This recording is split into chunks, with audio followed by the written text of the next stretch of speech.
North Port. We have a table. Please stop by and get some literature. Thank you very much. Olivia Battis. Olivia does not have a debate, but she is running, and I've asked her to introduce herself very briefly because she will not. There is a debate coming up, but not here.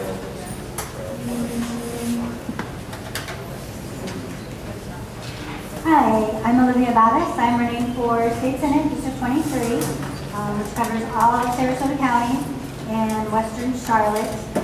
We will be having our debate at Tiger Bay on October 4th, which is the same day that vote by mail ballots are going out. But just to tell you a little bit about me, I am a third-generation Floridian. I grew up in Lakeland. I've been in Sarasota for about 3 years now. I went to school in Washington, D.C., but I've spent most of my life in Florida. If you have not noticed, I am a member of the disability community, and really that was my motivation for running. Florida ranks 46th in the nation for accessibility. And a lot of that has to do with our lack of access to affordable housing. We rank near the bottom for access to health care, and we have no public transportation options. And these are issues that greatly affect the disability community, which is 20% of our population. But this doesn't just affect the disability community. Things that affect the disability community impact our entire society. I do drive. A lot of people ask that question all the time. I do drive. When I moved back from D.C. to Florida, my car insurance was doubled, which I was astounded by. D.C. is a very, very expensive place to live. I was just shocked by this, and I didn't quite understand. But D.C. has something that we don't, and that is access to public transportation. And because of that, since we don't have that in Florida, people as they age and our reflexes, are not as good as they used to be. And when people are injured or they acquire degenerative diseases, they don't think about their driver's licenses in Florida because that is giving up your independence. You cannot get from point A to point B in Florida. And this affects all of us because our car insurance rates go up because people have accidents. It adds to congestion. People suffer from eminent domain because the county or the city wants to come in and take half of their front yard to widen the road because everybody drives. It leads to congestion, which causes problems with public health. So this isn't just a disability issue. This is an everybody issue. When the disability community is struggling with things, our entire society pays for that. So I am running because the disability community has not had a voice, but I am running to represent everyone and to make sure that everyone has a voice in our government. So I hope that you will support me on November 6th. I will be on the ballot for State Senate District 23. If you're in Sarasota County, you are in my district. I have palm cards over there, a sign-in sheet for volunteers. I definitely need volunteers and contributions. So I hope that you will support my campaign. If I win, I will be the first person with a disability ever elected to the Florida legislature.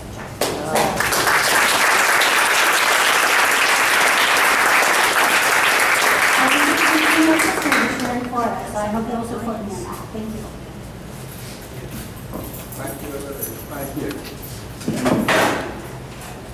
Are there any other candidates that are not scheduled for a debate or anything? Or we not one of our states?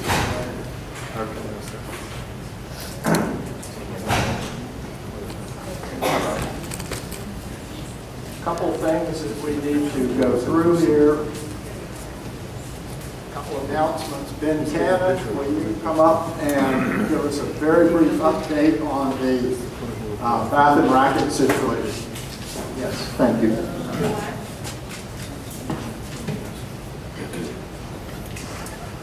Good evening. By show of hands, how many of you are already aware of the pending matter in Bath and Racket? Not very many. Okay. And then those that did raise your hand, you're aware of it because you came here and heard me speak about it? Okay. Well, don't shoot the messenger. I'm Ben Cannon, president of the Riverwood Court Homeowners Association, a proud citizen of Sarasota County, and a real estate agent. Let me first start with, this is not the community against the members of Bath and Racket Tennis Club. This is Bath and Racket Development Corporation against many of its past and current club members and us, the community. Also, this is not a local family business just wanting to renovate the tennis club and preserve its history. And we are not a bunch of NIMBYs who fear and hate all proposed developments. We are caring citizens with valid concerns that demand that real estate development is smart, compatible, well-planned, sustainable, and profitable. Bath and Racket Development Corporation wants to build 207 units, 5 times the existing density of the single-family homes that it abuts, with up to an 85-foot tall condo tower, adding approximately 400 more cars to one of the busiest intersections in the county. 54,000 traffic count back in 2016. It's an absurd idea. But wait, there's more absurdity. They also want to gain access to South School Avenue and push their traffic into existing neighborhood residential streets where our kids walk to schools. Brookside Middle School, Riverwood High, Philippine Shores Elementary. Our neighborhood streets are not the solution to developers' traffic problems. And now the updates. The non-compatible application and site plan is now officially submitted. They're requesting comprehensive plan amendment, congruent, or at the same time rezoning the property, as well as major conditional use.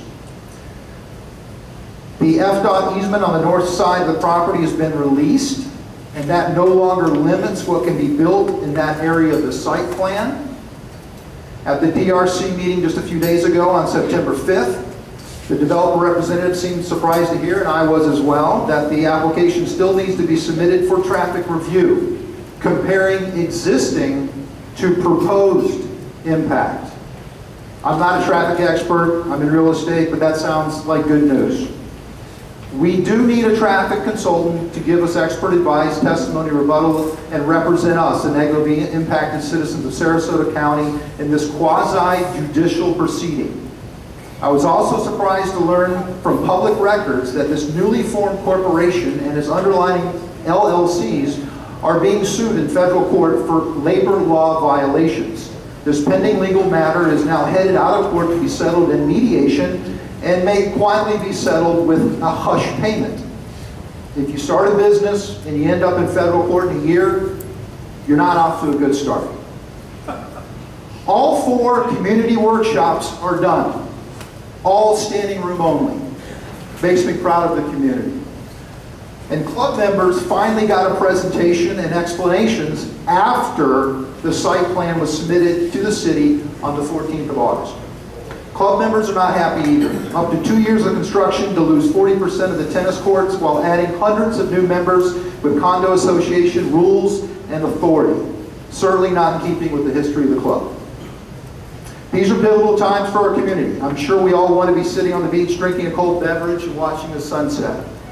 But even better would be years from now, we're all sitting on the beach watching a sunset and talking about how great it is that we came together and stopped brazen overdevelopment, ODs, from destroying our community. Like a turtle on a fence post, I did not get here alone. A lot of great people helped me along the way, like Cona and others. But I need you to help me, to help the community. Our power comes from our numbers and some dollars. But we're in the next phase now. Go to Facebook group South Sarasota Strong. Join us. Find the links to the application, the site plan, and much more information. South Sarasota Strong. Get involved, donate money, get connected, take action. We must stop the absurd from happening. I have over 300 signatures from fellow citizens like you so far in opposition to the proposal as it's been submitted. I ask for yours as well tonight. So please stop by and see me before you leave tonight. Please share your email. We can keep in contact on social media, and let's make this a great community. Let's protect our community's property rights as well. Thank you very much.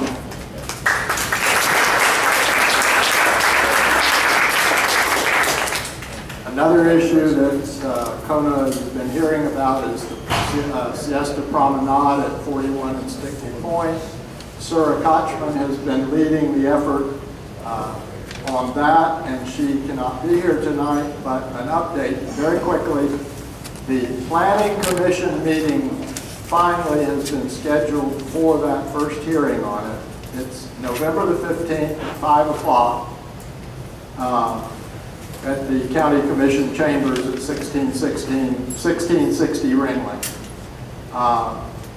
The Board of County Commission meeting is scheduled for December the 12th, but Matt Osterhout, who's the Director of Planning, is not set on that, and Sura is asking that it be changed because a hearing on only a portion of the application took 7 hours earlier, one of the meetings. So this is going to be a long, involved thing. So Sura is requesting a change to January the 15th of coming year. There is going to be a demonstration planned for Monday the 12th at 5:30, November the 12th, at 5:30 at the Sarasota Pavilion parking lot.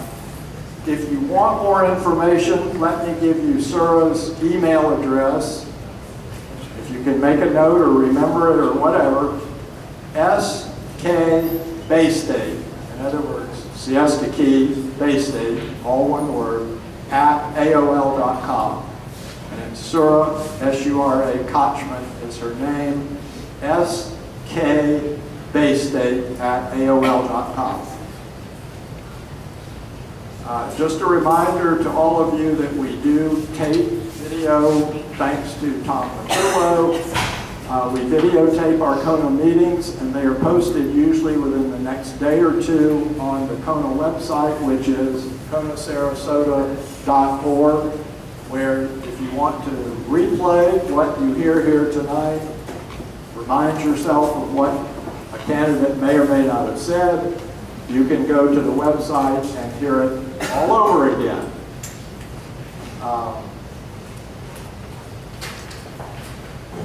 Our next Cona meeting is Monday, October the 8th, and we will discuss the single-member district ballot referendum initiative that's going to be on the ballot on November the 6th. And we will hold candidate forums for the 2 county commission races. So that's October the 8th.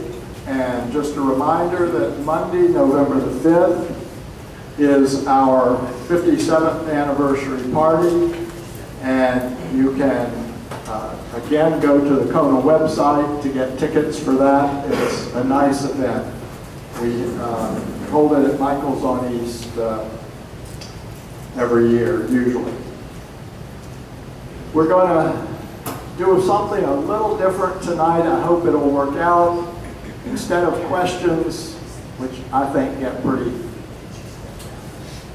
deadly, boring, and repetitive, what I would like to do is invite you all first, and invite our candidates to listen carefully, and I would like you all to list a few of the most important issues to you on the state level.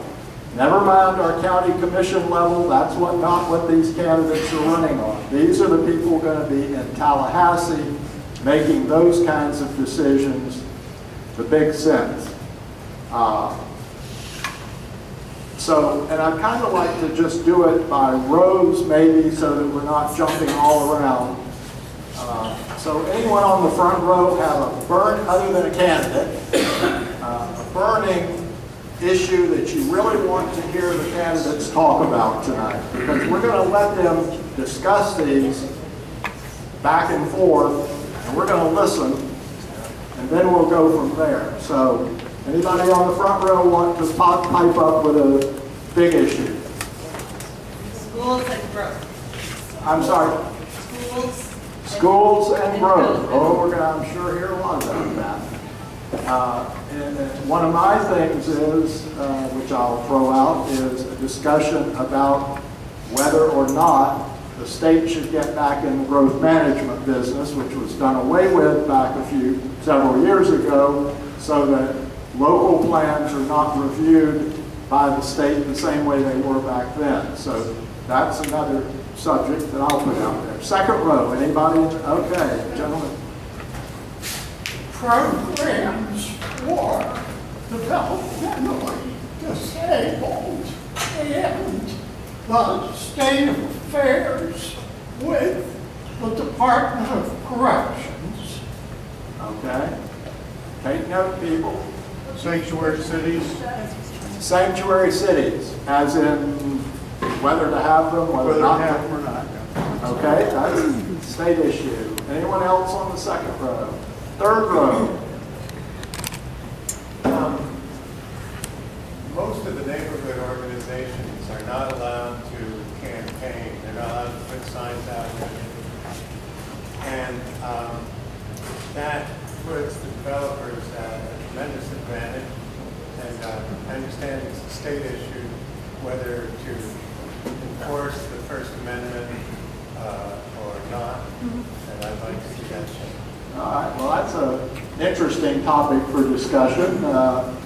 In other words, the HOA rules and regulations don't let you put out campaign things, but then what about free speech issues? So, Right. So if we just simply change the law at the state level, then your Cona organization would be much more effective. okay, there. All right, next row. Environmental pollution and water quality. Okay, lately with the red tide, I'm pretty sure that was going to come up one way or another, but the issue of, in essence, control of runoff and all the other issues that go with water, with the algae things that we're having both in fresh and salt water at the moment, okay? Healthcare. Healthcare, okay, as in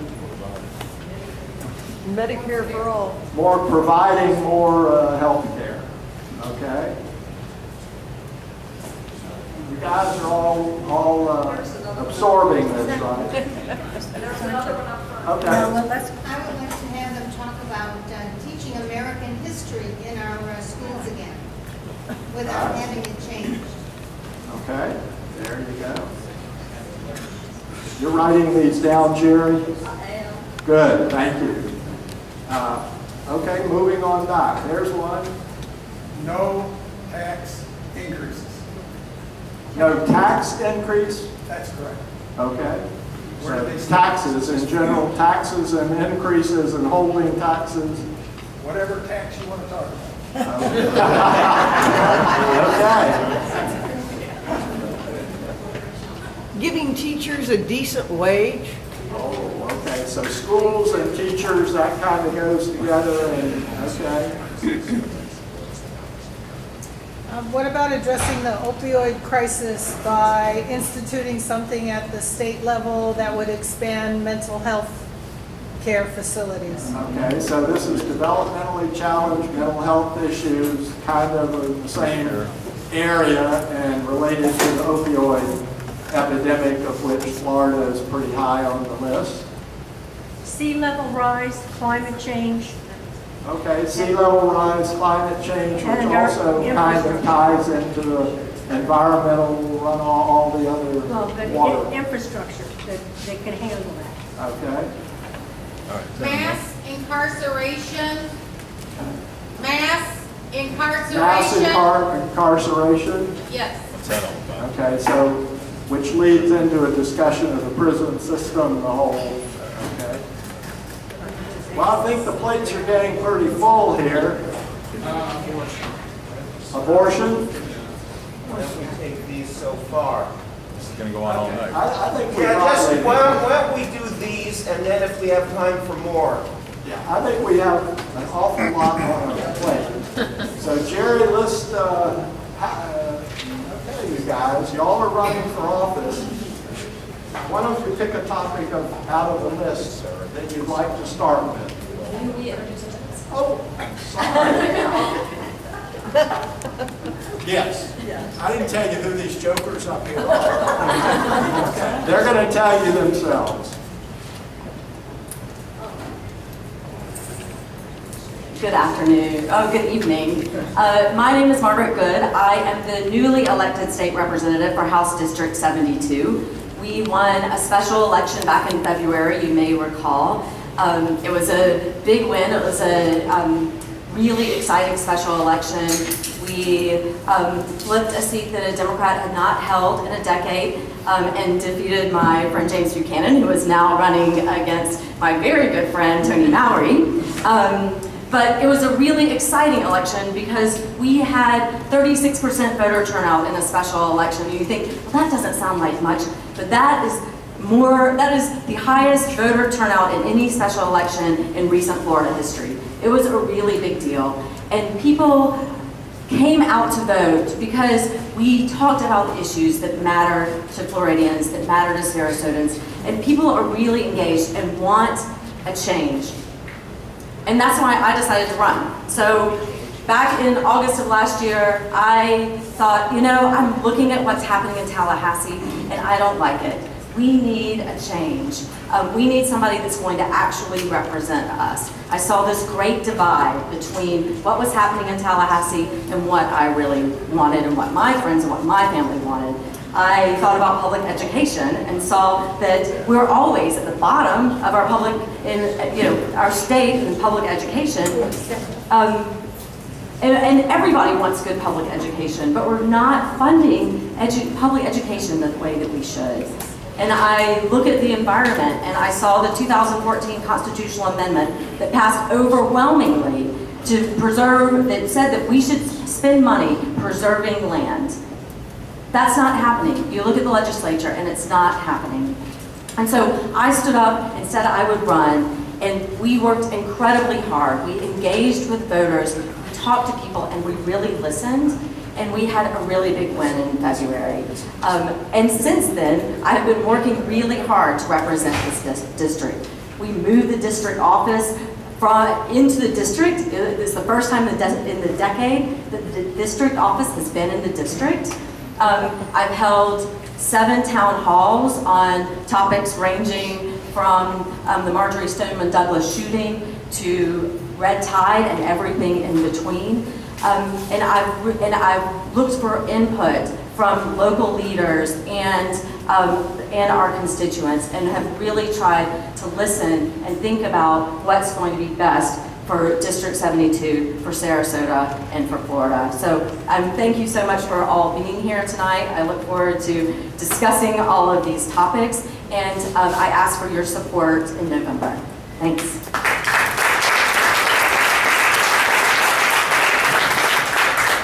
I'll save the stump speech and the response to those things until we get into questions, but they're all very good topics.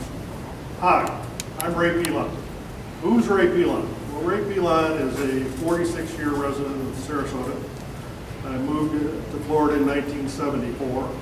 I raised my children here. They went to public schools and got a great education, and I think we can do better in our public schools. I served you as a sheriff's deputy. Prior in Michigan as a law enforcement officer. I had 23 years of law enforcement. Never thought about running for office until the county commission seat came open in 1996. Ran for the first time and won. Beat my primary opponent, beat my Democrat in the general. I'm connected to this community.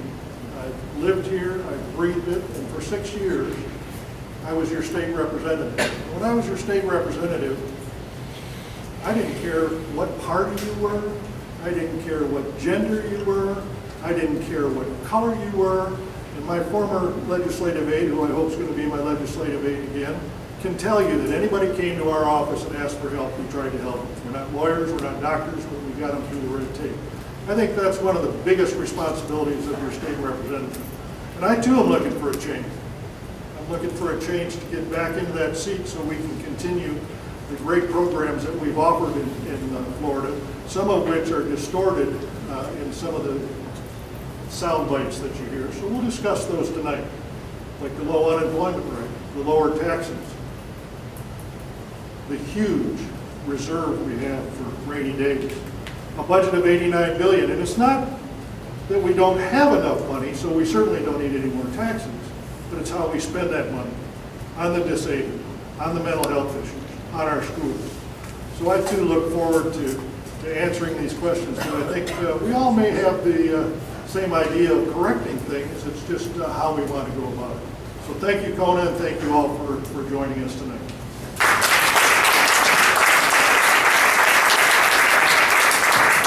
Before you start, Tracy has the floor all to herself because her opponent is not here tonight.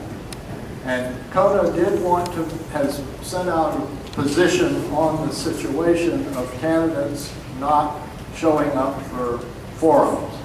It's become a problem for a lot of venues, and it robs all of you all of being able to see and hear those candidates. So we're not happy when a candidate doesn't show up.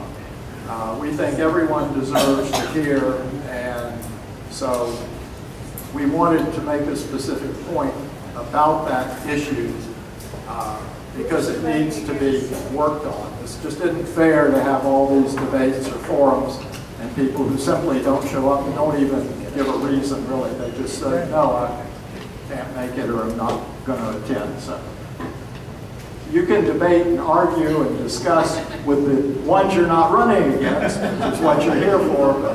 Thanks, Bill. I'm quite used to that because I have yet, in the many months of running, to encounter my opponent in a public forum. This is the 7th or 8th time that I've been invited to a candidate forum or a debate, and I have yet to encounter him, and that includes the Tea Party, and I'm a Democrat. I was willing to go there, and he declined. So I can't even speculate as to how that would go. So anyway, my name is Tracy Pratt, Democrat. And I'm running for state representative in District 71, which we're in right now. So that goes as far south as the North Bridge to Siesta Key. I have a little bit of Siesta Key when you go over. I've got everything west of the trail and to the airport, and then everything west of 301 all the way up to Terracea before you cross the Skyway Bridge. It includes Longboat Key, Anna Maria Island, and all of our vulnerable coastal lands. I'm a local mom, and I'm an attorney. I have 2 kids that are school-age children. One of them, my oldest, is going to be a teenager later this week, so that's a whole new ballgame for me. I have been involved in the community for years. I do a lot of public interest work, and I'm running because I just saw that there was a whole lot of special interest in Tallahassee, which meant that Tallahassee was not responding to the people. And so I'm running on a platform which says the people need to be represented, not the special interest in Tallahassee.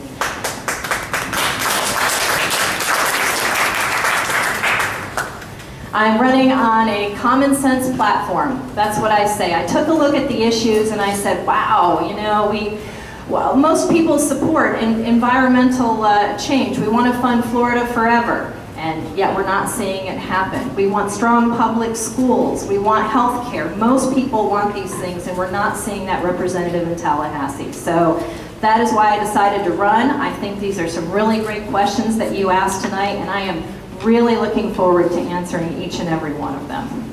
Thank you. You all keep that microphone, and I may pass this one over to you because I'm hoping I don't have to do much.